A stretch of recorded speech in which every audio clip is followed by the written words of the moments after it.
I have always been a very restless student. I've had a lot of confrontations with my lecturers. My family and most people I've met and have met me will describe me as somebody who is highly unpredictable. I had been buying newspapers since I was in the secondary school, precisely 1966, in my second or third year. And I'm still buying it till today. So when my brother saw it, he said, you think you just get this? You have to work very hard if you want all this to be written after your name. I told him I will make sure that I attain what I wanted. There was nobody to mentor me. So I was just following intuitions.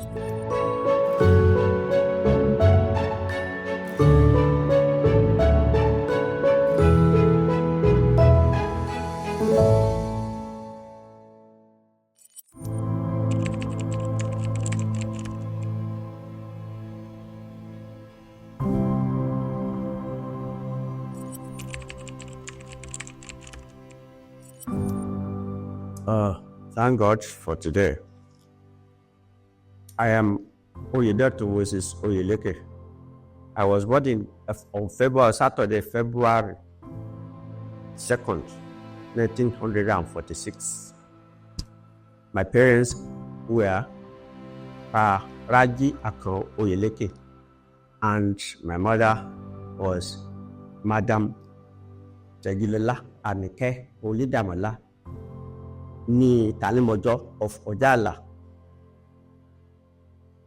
in Bogo, Osun State.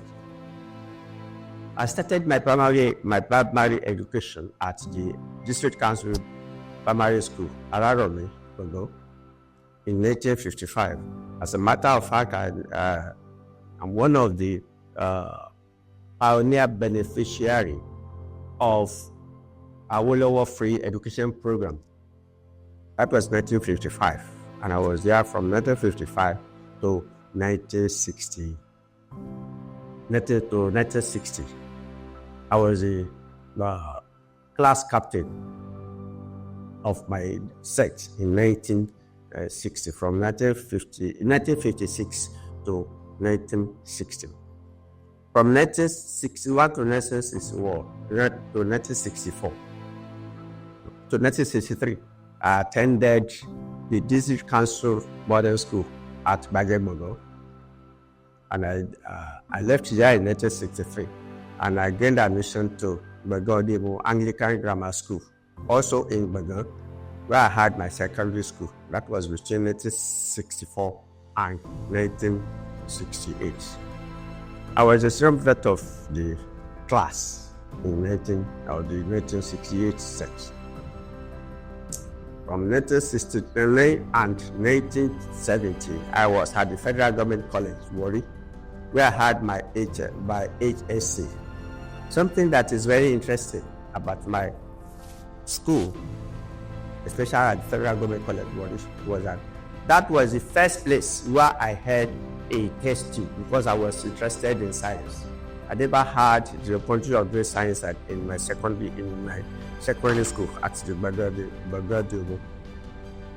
So, this made it very, very imperative for me to study very, very hard, especially chemistry.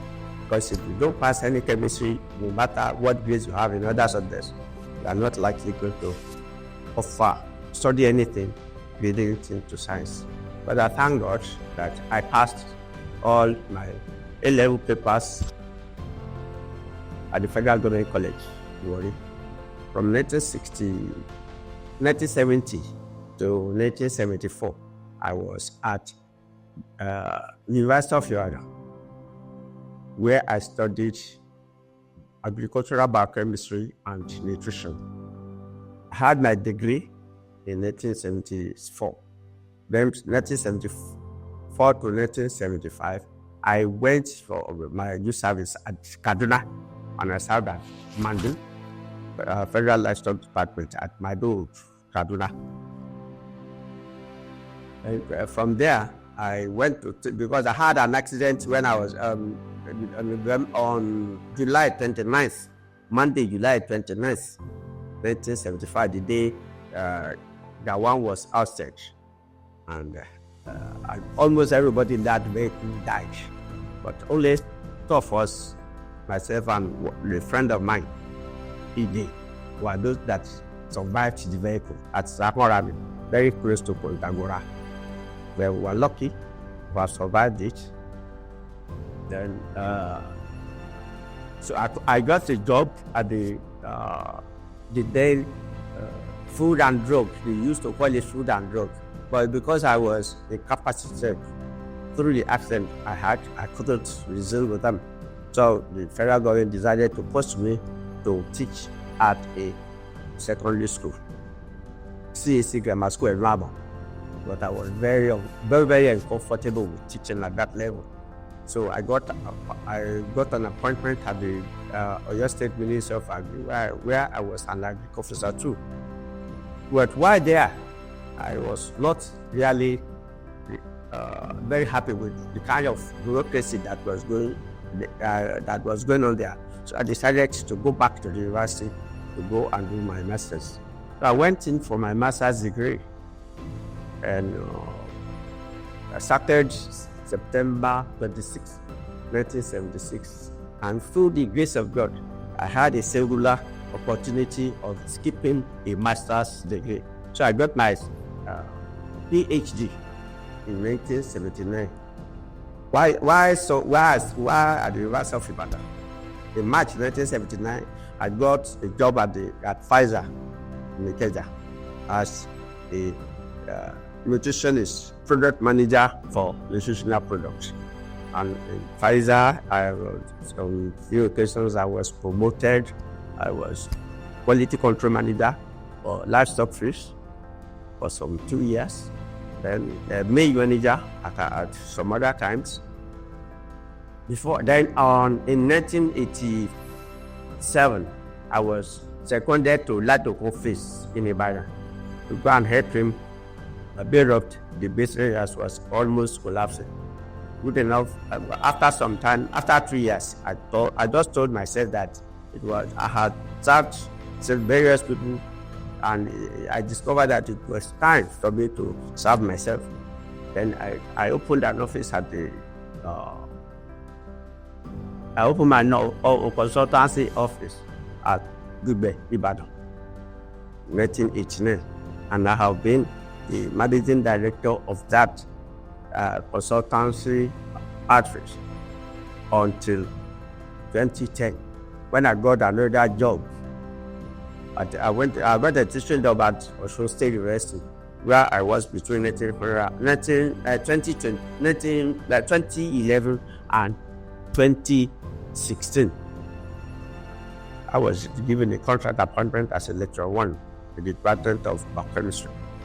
Later, 2017, I got another appointment at the King University, Odevo, where I rose to the post of a dean of the Faculty of Science before I voluntarily left in November 2023. And since then, I have been going to my farm as a farmer, planting 1 or 2 fish, just to make sure that I do not stay idle. That's about all I can say about my career, my educational career, and my work experience.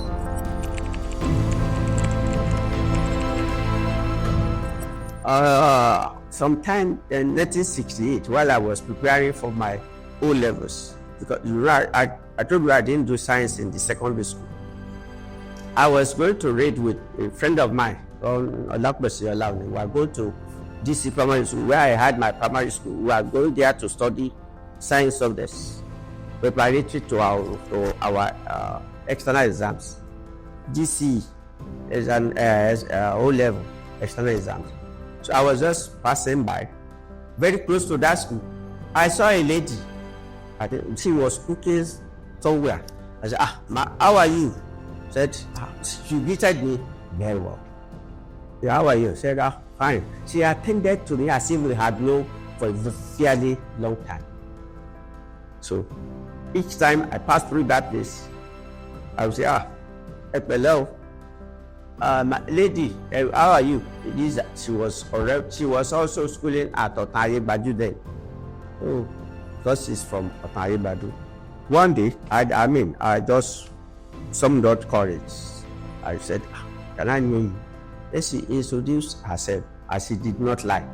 Unlike these days when ladies have traveling names, because they will tell you their names. She told me everything about her. And I said, I like you. She said, well, she doesn't know what I know. I said, okay, you will know. Because I told her that I was going to marry her. He said, so soon? I said, well, but that is what comes from my mind. So every time I would go there, then I met our senior sister with whom she was living, Mrs. Abela Bishala. She took interest in me. I was allowed to be visiting her in that place, and that was how we started. 1972, when we went for our field trip to Kano, I went to visit her because I got the address, and I went to visit her in Kano. She came to see me at the school where we were all hosted. And from that day on, I made up my mind that I was going to marry this lady. And additional qualities that I saw in her, which encouraged me to making her my wife, was she is very, very intelligent. From the type of letter she was writing with them, and then she was very good in English. I reached it as such, so she had a degree in English. So that encouraged me because I never wanted a member head for a wife. Thank God that we got married on Thursday, November 14th, 1974, and the marriage is blessed with 5 beautiful, very intelligent, resourceful girls, and the last one is a boy who is equally extremely intelligent and resourceful.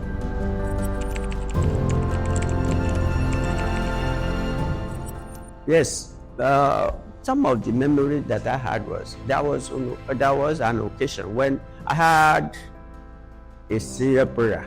My mother's firstborn, who was 15 years older than I. He came home one day and saw me, and I bought a book, Michael West, dictionary by Michael West. He saw that I wrote Moses Oyeleke, Oyedotun, BSc, BE, LA. I just wrote all the degrees that I saw with Michael West. I wrote it. So when my brother saw it, he said, you think you just get this? You have to work very hard if you want all this to be written after your name. I told him I would make sure that I attained what I wanted. In other words, the PhD thing had been in my head since when I was very, very young. The other thing that I know is that I was a very, very restless boy. I was very, very restless, and I choose friends. So I don't make friends with everybody, but if I make friends with you, that's a bond forever. Then the other thing that I know that I was doing and that I'm still doing up to this morning is that I had been buying newspapers since I was in the secondary school. Precisely 1966 in my second or third year. And I'm still buying it till today. So and I've always been interested in investing in books, and I have invested heavily in books. As a matter of fact, to the glory of God, there is hardly any discipline that I don't have relevant books on in my library till today. So although I've always enjoyed company of people, and I thank God that in spite of all the odds, I still live till today, because I never expected that I was going to live up to today, because Like I said earlier, I had an accident where only two of us survived. On several occasions when I was in Pfizer, we have had accidents and we survived it here and there. So I thank God for everything that God has done for me.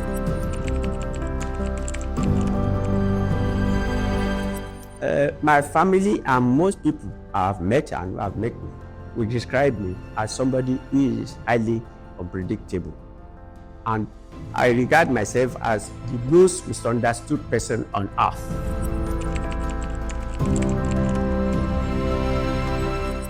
Throughout my days, people look at me as somebody who is not serious. But because I have always been a very restless student, I've had a lot of confrontations with my lecturers. And most of them, they are nice to me, but I was not nice to them. But eventually, most of them, we became friends eventually. So, there was one occasion. We had a test, and I had to accompany a friend in a friend's party at Ifeodun, and we had a party. Ifeodun is very close to Oyo. We had an exam the second day at 11 o'clock. I went. When we got there was so very quick to come back. So I prayed. I had to stay in the Dumaso and Oyo. So very early on that day, I came back to Ibadan. We were to start the test on by 10 o'clock that day, and I got to the place by 10:50. I got to UR by 10:15. But fortunately, I was told, because I went to the exam hall straight, they told me that the exam had been postponed to 2 p.m. that day. So I just sat in the exam hall to write the exam. And good enough, I passed it. So that was the kind of person I was.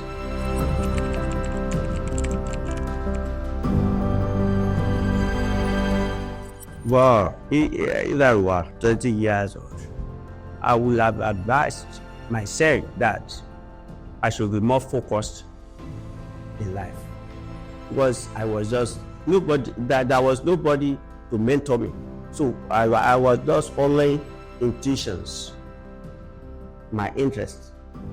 That's about to get focused and follow whatever I choose to do. Because if, like Arnulfo said, that if you want to throw stones at all dogs, but bags in the market, you will never get to your destination and you will lose the focus. So I ask people to be focused, to know exactly what they are doing, and to select and ask God to help them select frames, because you are a reflection of the person you will go out or buy wine and do everything with.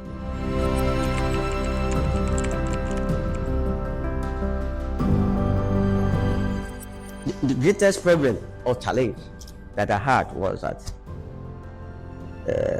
I trust people too much, and when we trust people too much, we are likely going to get off mark.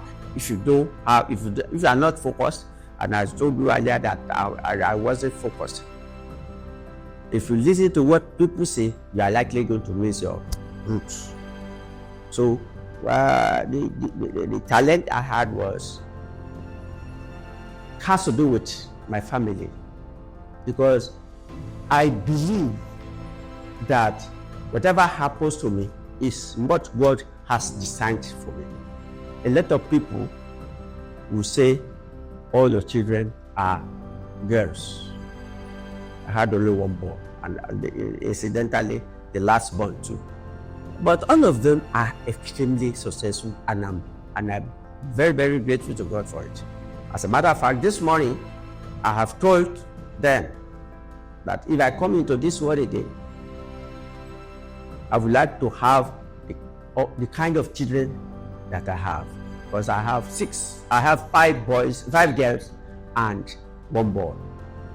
But to the glory of God, they are all successful in their chosen fields.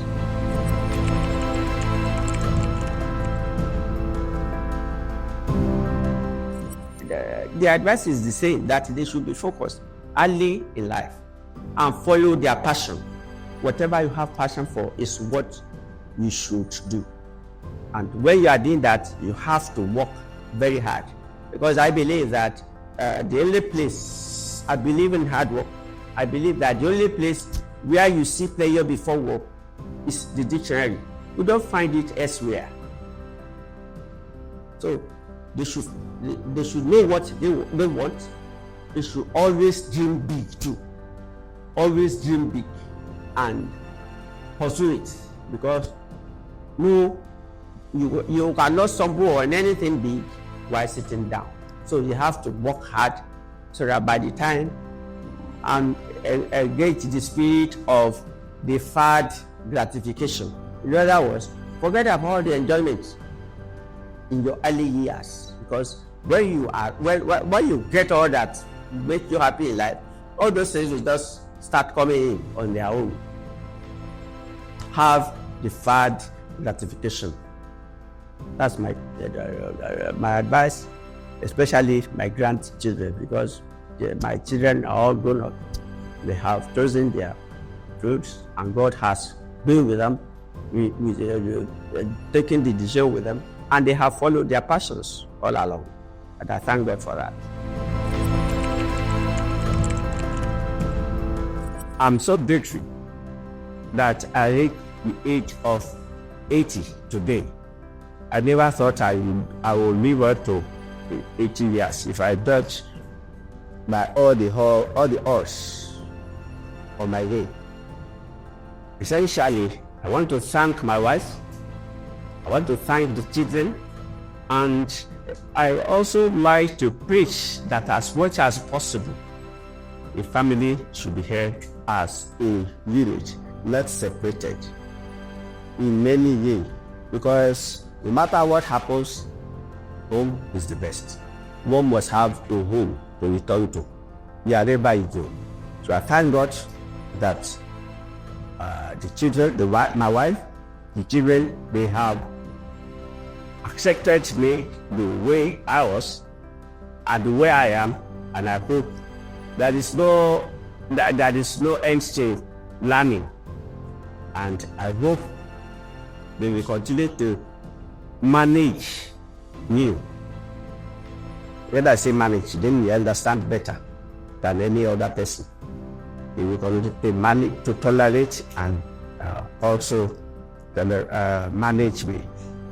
I'm grateful to God. I'm particularly grateful to my wife and my children. They have been very, very wonderful to me, all I know. And I hope we will continue to.